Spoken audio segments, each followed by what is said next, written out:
সুপ্রিয় দর্শক, সাজ্জাদ কাদির স্বাগত জানাচ্ছি আমাদের চ্যানেলে। এই মুহূর্তে আলাপ করতে চাই, শেখ হাসিনা কি সত্যিই দেশে ফেরার রোডম্যাপ ঘোষণা করতে যাচ্ছেন, নাকি বুধবারের এই সংবাদ সম্মেলন ঘিরেই শুরু হয়েছে নতুন রাজনৈতিক লড়াই? বাংলাদেশের রাজনীতিতে আবারও কেন্দ্রবিন্দুতে উঠে এসেছে একটি বহুল আলোচিত প্রশ্ন: শেখ হাসিনা কি দেশে ফেরার আনুষ্ঠানিক রূপরেখা ঘোষণা করতে যাচ্ছেন?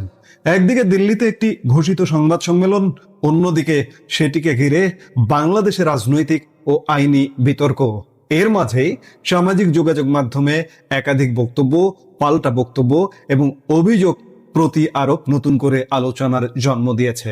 এই মুহূর্তে ভিডিওতে আমরা দেখব কি ঘোষণা এসেছে, কে কি বলছেন, কোথায় মতপার্থক্য তৈরি হয়েছে এবং এই ঘটনা প্রবাহের রাজনৈতিক তাৎপর্য কি হতে পারে। চলুন শুরু করা যাক। বাংলাদেশের সাবেক প্রধানমন্ত্রী শেখ হাসিনাকে ঘিরে গত কয়েকদিন ধরেই নানা আলোচনা চলছিল। পূর্ব ঘোষণা অনুযায়ী তিনি বুধবার সন্ধ্যায় ভারতের রাজধানী দিল্লিতে foreign correspondents club of India আয়োজিত এক অনুষ্ঠানে ভার্চুয়ালি সাংবাদিকদের প্রশ্নের উত্তর দেবেন বলে জানানো হয়েছে। এই সংবাদ সম্মেলনের সবচেয়ে আলোচিত বিষয় হলো শেখ হাসিনা তার দেশে ফেরার বিষয়ে বিস্তারিত বক্তব্য দেবেন। এ নিয়ে প্রথম থেকে কৌতূহল ছিল রাজনৈতিক পর্যবেক্ষকদের মধ্যে, কারণ দীর্ঘদিন ধরে তার প্রত্যাবর্তন নিয়ে নানা জল্পনা, আলোচনা ও বিশ্লেষণ চলছিল। এবার সেই প্রসঙ্গেই তিনি নিজে মুখ খুলবেন এমন দাবি সামনে এসেছে। মঙ্গলবার সামাজিক যোগাযোগ মাধ্যম ফেসবুকে একটি পোস্টের মাধ্যমে শেখ হাসিনা পুত্র সজীব ওয়াজেদ জয় এই তথ্য নিশ্চিত করেছেন। তিনি জানিয়েছেন, দিল্লিতে অনুষ্ঠিতব্য এই সংবাদ সম্মেলনে শেখ হাসিনার পাশাপাশি তিনিও ভার্চুয়ালি যুক্ত থাকবেন। এখানেই শেষ নয়, সজীব ওয়াজেদ জয় তার ফেসবুক পোস্টে অভিযোগ করেছেন যে এই সংবাদ সম্মেলনকে ঘিরে বাংলাদেশের বর্তমান সরকার বিভিন্নভাবে বাধা সৃষ্টি করার চেষ্টা করছে। তার ভাষ্য অনুযায়ী শেখ হাসিনার প্রেস কনফারেন্সের ঘোষণায় ভীত হয়ে বাংলাদেশের তথাকথিত বর্তমান বিএনপি সরকার জনগণের কষ্টার্জিত অর্থ ব্যয় করে একটি পাবলিক রিলেশন বা পিআর ফার্ম নিয়োগ করেছে। জয়ের দাবি, সেই পিআর ফার্ম বিদেশি সাংবাদিকদের কাছে বিভিন্ন ধরনের ভুল তথ্য ছড়িয়ে দিচ্ছে। বিশেষ করে বলা হচ্ছে যে শেখ হাসিনার কোনো সংবাদ সম্মেলন হচ্ছে না, তিনি এতে যুক্ত হবেন না কিংবা অনুষ্ঠানে বক্তব্য রাখবেন না। এছাড়াও তিনি অভিযোগ করেছেন বাংলাদেশের সংবাদ মাধ্যমগুলোর ওপরও নানাভাবে চাপ সৃষ্টি করা হচ্ছে। জয়ের বক্তব্য অনুযায়ী বিভিন্ন গণমাধ্যমকে হুমকি দেওয়া হচ্ছে, মামলা ও হামলার ভয় দেখানো হচ্ছে, যাতে তারা এই সংবাদ সম্মেলনের খবর প্রচার না করে।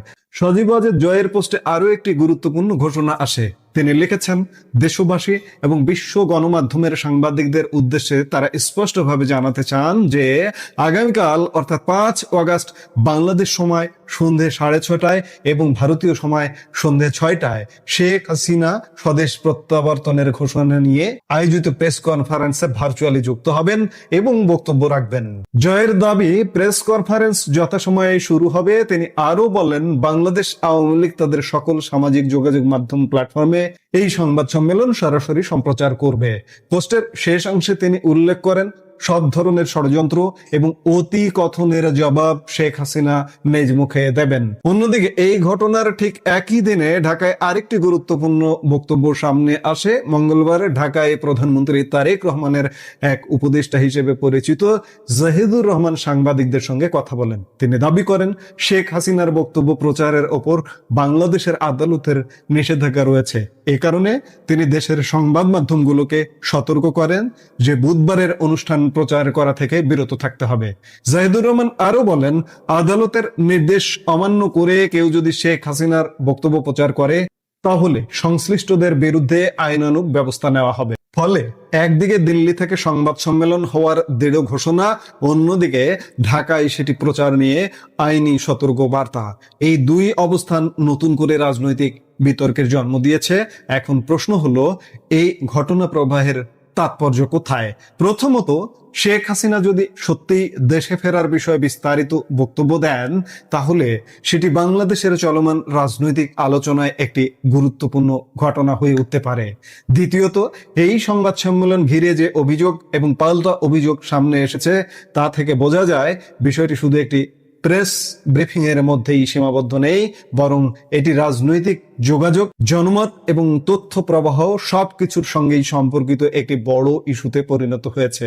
তৃতীয়ত, আন্তর্জাতিক সাংবাদিকদের সামনে বক্তব্য দেওয়ার পরিকল্পনা এবং একই সঙ্গে দেশের অভ্যন্তরে প্রচার নিয়ে বিতর্ক, এই দুই বাস্তবতা ভবিষ্যতে আরো আলোচনা সৃষ্টি করতে পারে। তবে এখানে একটি বিষয় পরিষ্কারভাবে মনে রাখা জরুরি, সজীব ওয়াজেদ জয়ের অভিযোগ, সরকারের বিরুদ্ধে আনা বিভিন্ন দাবি এবং জাহিদুর রহমানের বক্তব্য এসবই সংশ্লিষ্ট পক্ষগুলোর নিজস্ব অবস্থান ও দাবি।